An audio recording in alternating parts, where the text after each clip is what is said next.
Friends, ఈరోజు మనం ఏంటంటే జంబోటి దగ్గర ఉన్నాము. ఇది గోవాకు ఒక 150 కిలోమీటర్స్ అంత దూరంలో ఉంటుంది.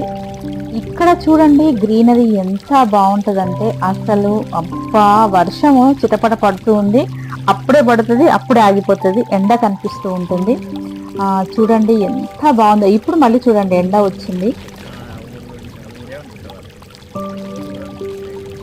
ఇక్కడ మేము ఆ టైం అంటే లంచ్ టైం అనమాట. ఇక్కడ మేము లంచ్ చేసాము, అది నేను పెడతాను చూడండి.